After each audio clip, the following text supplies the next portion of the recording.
Hey guys, it's TsunamiCoRyan and welcome back to another video. This is a sort of a not a runoff, what am I saying, a one-off, a one-off video, yeah, yet another one. And today we are looking at Legend Maker, and now, before you say anything, yes, it was inspired by Zelda, and I think before it became Legend Maker, like the title, it actually was it was actually a Zelda making, thing in the style of, you know, Mario Maker. So yeah, as you can see, I can sort of walk around a little bit. So now let's get started. So I spent like an afternoon just making a level. I'm not showing it to you right now because I don't actually have it like open, but in this you can just simply take away walls, place walls, and just sort of make your own dungeon. So it's just like, woohoo. This is the best looking dungeon ever. And now I think I'm gonna get this game when it's fully done, if the Kickstarter is fully completed, because I really think it's gonna be a good game if it actually does reach its goal. I really hope it does. I don't even know what I'm doing right now, by the way. You can also just place a whole bunch of enemies down. I'm just gonna place like these guys all over.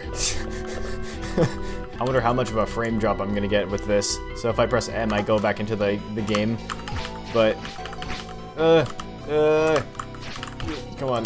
Yeah, these guys are like one of the hardest characters to fight, like one of the hardest enemies to fight in the game. They're OP. Wow. Also, the music is really good, I forgot to mention. So let's go back to just editing mode, and I don't know why I have so many of these guys. You know what, I don't think I want to continue with this dungeon because it's not a very good one. So let's just go to the one that I made earlier. And I spent maybe, I would have to say 3 or 4 hours on this dungeon, because I've just been messing around with it. You guys will see what I mean. So, you know, why not just do the dungeon? You know, let's do it. So yeah, you basically walk right in, and you're welcome to buy this little thing right here. You'll see what this does later. Basically, it heals you, but you'll see what it's like. So let's go explore the rooms a little bit, I suppose. There we go. And also it's lagging a little bit because I'm, you know, recording. And I'm also used to like the twice this frame rate, so it's a little slow for my tastes right now because I'm so used to the other frame rate. So we can't go into that door over there. We can go through here, but there's nothing we can do with that guy right up there. Ouch. So what we need to do, by the way, we can heal ourselves. We can still, I guess we can still check the other rooms, like right down here.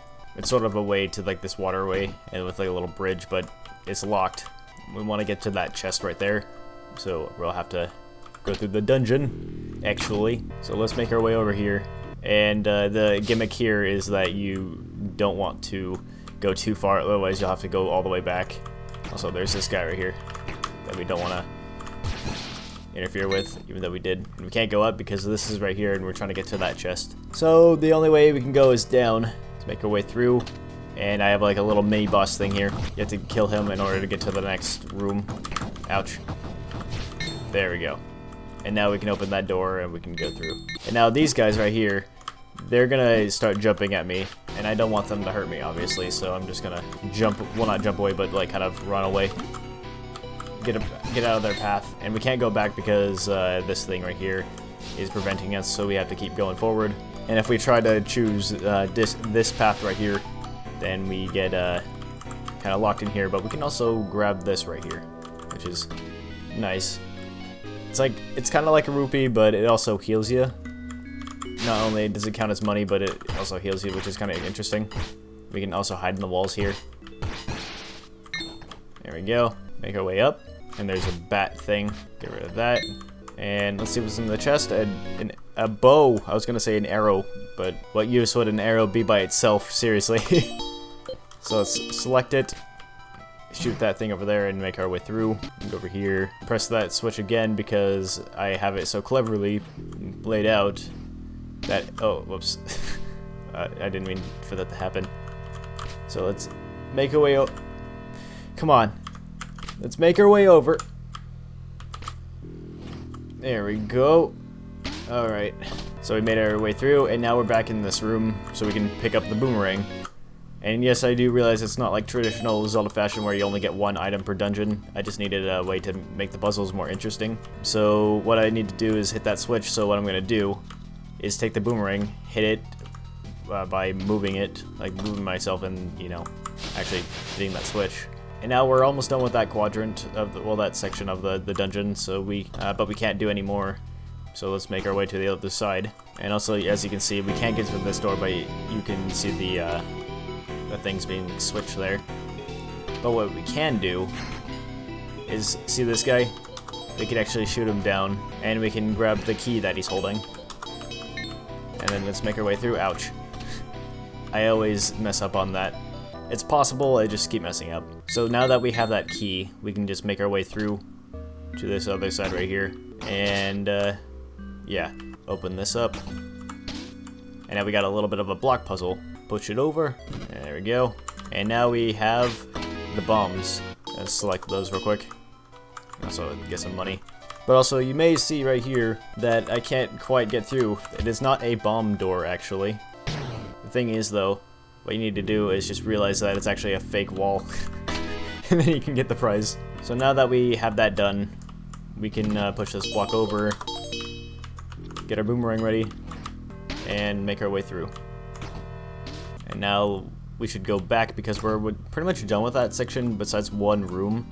But we can't do much about it because we actually don't have that key. We don't have the key to get into here. So let's make our way back. And if you notice some things around the dungeon, like some cracks in the walls, then you know that we should probably go and blow them up. And we are in. Let's switch to the bow real quick and kill these guys right here. There we go, that guy's dead.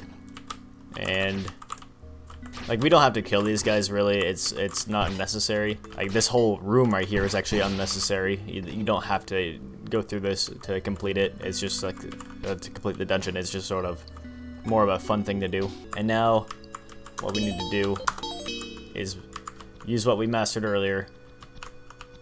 Use this boomerang and basically latch it, and now we got a boost to our health. It used to be 12, but now it's 16, which is pretty good in my opinion. And now let's make our way over, and now let's make our way back over into this room. And you may have noticed this right here, that there's this crack in this wall.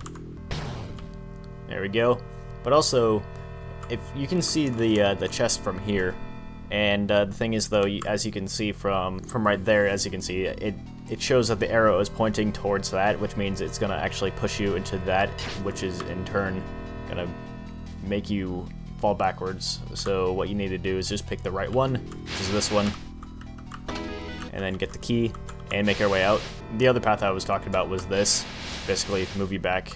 And now let's make our way back. Pretty much done, almost done with the dungeon.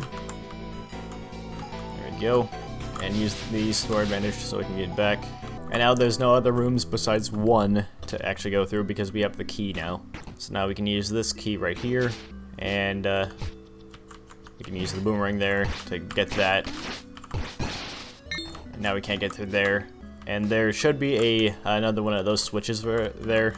As you can see, we also can't actually activate this one, so what we need to do, since the boomerang can't reach, we need to switch to the bow. And then we can deactivate that, grab the bomb, place it, and blow up the wall. And now it's in this chest. The boss key. Alright, let's get out of here. And now we can just go to the boss and defeat it. And make our way out of the dungeon. So now we have like this long hallway here to the door. And here is the boss, as you saw from earlier. Ouch. And almost done.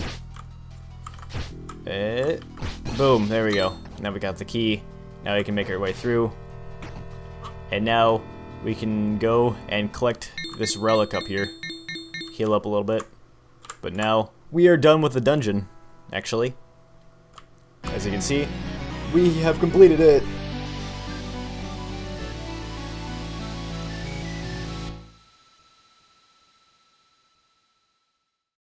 And that is my dungeon. I think it was a pretty good dungeon in my opinion. Well, you know, a good starter one, but it was like my practice and first dungeon ever. So yeah. And there's nothing else to do in this dungeon, so we don't really need to do anything. I tried to actually implement as many features as I could into this, but it just didn't really work out. And it took forever to try to get all the designs and whatnot down. I was like, what kind of theme do I want? So I went with a water theme, it looks like, as you can see, and I kind of just went overkill with it. But yeah, that was, that's my dungeon, as I said.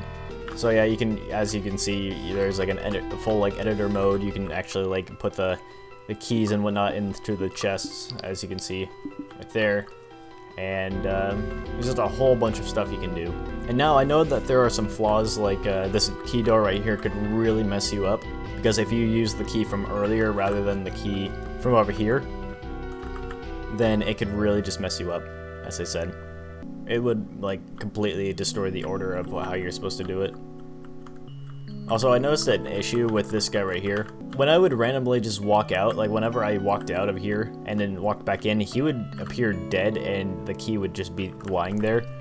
It's just kind of weird, but it still works out, you know. So yeah, that was Legend Maker. As I said, it's like based off of Mario Maker, which is an awesome game, and I love making levels in Mario Maker. If you didn't know, like in my spare time, sometimes I like to play it. And some people make some really good levels on that too.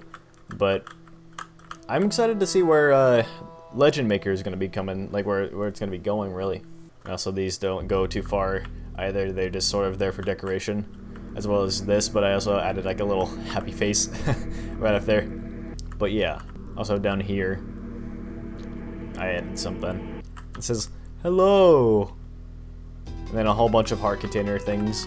And then also TsunamiCoRyan.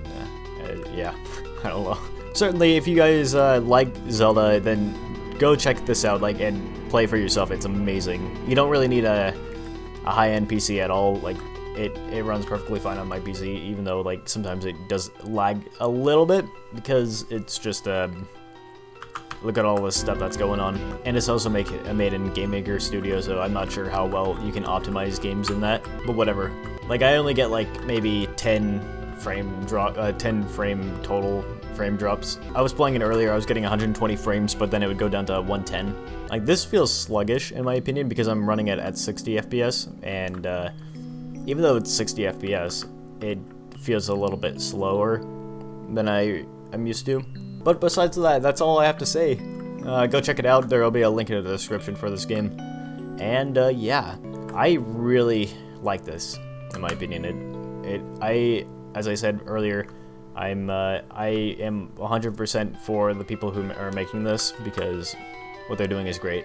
So with that, thanks for watching, and stay tuned for more one-off videos. And yeah, again, thanks for watching, and I will see you guys later.